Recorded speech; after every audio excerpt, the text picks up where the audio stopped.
So Kubrat Pulev defeats in TKO Samuel Peter in the third round, which was actually a corner retirement by Samuel Peter. And obviously, this was very interesting. As far as the retirement is concerned and the fight, the reason why the retirement was interesting is quite not surprising because after looking at this fight while it lasted, it was very obvious that Kubrat Pulev was was going to be the guy to beat Samuel Peter based off what I've seen. Because look at the situation. Pulev was obviously the more sound and technical fighter.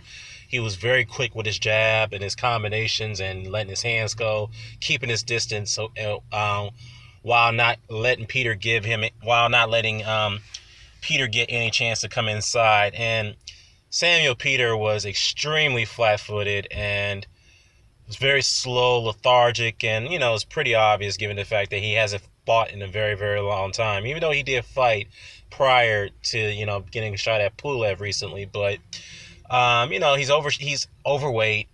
I know he trimmed down his weight a little bit, but you could tell he's still very, very out of shape.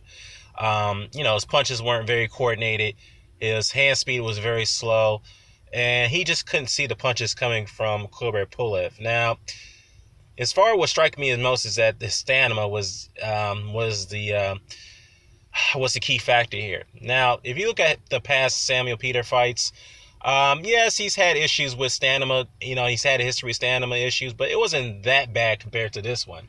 Because this fight right here, he gassed after the second round. And to me, that was quite stunning. Because usually people overweight, they have far better stamina than they can go at least 8, 12 rounds. I'm gonna say fat, but people are obese a little bit, obese fighters. But man, all I could say is that it didn't show any signs that he was really hurt or anything like that. But after the third round, he just gave up. He said, forget it. He was just there to collect the payday. I'm not gonna risk myself getting hurt, especially that I'm slow. I can't get my punches off. My stamina is dragging me down. So, to hell with it. I'm gonna just collect my check and just go home. And that's exactly what he did.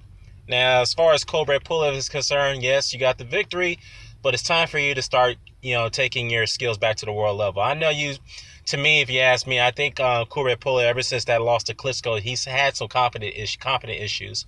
So that's why he's been very selective on who he wants to fight as of late. So I think it's time for him to step up, go back to the world level, take on the likes of the Anthony Joshuas, take on the Andy Ruizes, take on the Deontay Wilders, get a rematch with Klitschko if that's possible. I would rather see him take that fight, avenge that loss somehow, some way. So, yeah, it's time for him to definitely take it back up to the world level. Even if if you want to take a little baby steps, take on guys like Artur Szpilka. I think that's a fight that could be made. So yeah, that's all I need to say about this fight. If you have any questions, concerns, if you have any opinions on this, if you agree with me, if you disagree with me, cool. Just drop a comment below. Share, subscribe, signing off. Peace.